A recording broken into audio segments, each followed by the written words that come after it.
Сәлем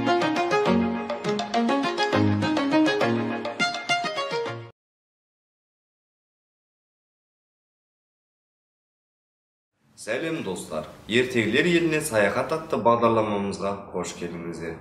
Бүгін мен сіздерге сараңдар жайлы ертегі оқып беретін боламын. Бірге тамашалайық. Баяғыда бір әйел мен еркек өмір сүріпті. Екеуінің таңертеңнен кешке дейін ойлайтыны қалай баю болады. Әйелі тұрып, тігінші болайық, киім тігейік, дейді. Тігіншілікпен айналысуда жұмыс па, дейді ері. Күні бойы инені сабақтап, жіпті созасың да отырасың. Бекер шаршамағанмен ештеңе таппайсың. Онда бояу кәсібімен айналысайық деп болмайды еді. Бояу кәсібі одан да жаман. Өзіңде болғанасың, айналанында бояу қылады. Ол қандай өмір болмақ? Бұдан да ешқандай пайда жоқ. Олар дауласа келіп, ақыры керуен сарай салмақ болады. Салуын салдау, жұмыстары да жаман болған жоқ, бірақ бәрібір байымады. Бай қонақтар мүлік әкеледі де, оны өздері алып кетеді. Ал кедейден не алсын? Оның өзі аш, жалаңаш. Бірде керуен үйге ақ сақалды, ұзын аса таяқ ұстаған, таяғының басына қызыл бояумен қақпа ішіне кіретін болсам, жұрттың бәрін азаптан құтқарам деп жазылған бір сиқырлы қарт келіп кіреді. Күйеуі таяқтың басындағы жазуды көріп, бұл тағдырыңды болжайтын сәуеге емес пе екен деп ойлайды. Ол шыдамсызданып, мырза, адамды азаптан қалай құтқарасыз деп сұрайды. Менің бір дәрім бар, кім-де-кім соны ішсе, барлық азапты ұмытады. Қайғы қасірет пен азап көрмегендей болады, дейді қарт.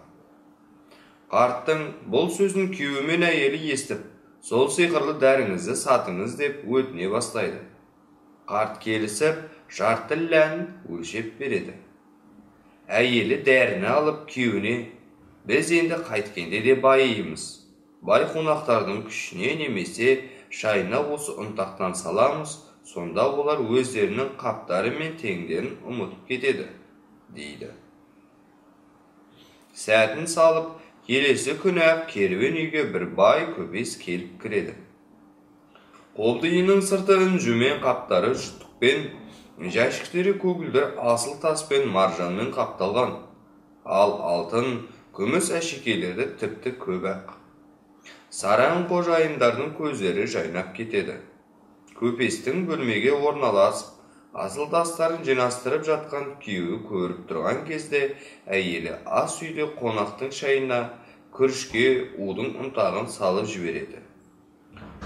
Қонақ күріштің бәрін жеп, бір шайнек шайды түгел ішіп алады да, ұйықтауға жатып қалады.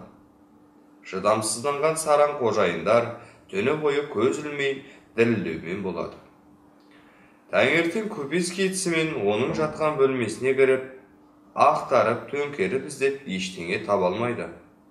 Бұрыш-бұрыштарды да іздейді. Еденді қопарып қарайды. Бәрі бос, әлек болады. Асыл заттар түгілі жай тастарды да таппайды. Алдады бізді, қарғыс атқыр қақпас шал, деп айғайлап жібереді ызаланған әйелі. Бұл сиқырлы у болмады. Көпес ештеңені де ұмытпай, бәрін алып кеткен. Өй, таспағаның тұқымы, дейді күйеуі одан да қатты айқайлап. Ұмытшағын қонғанында төлемей ұмытып кеткені ме? Шал бізге уды кім ішсе, сол барлық азапты ұмытады деп еді ғой.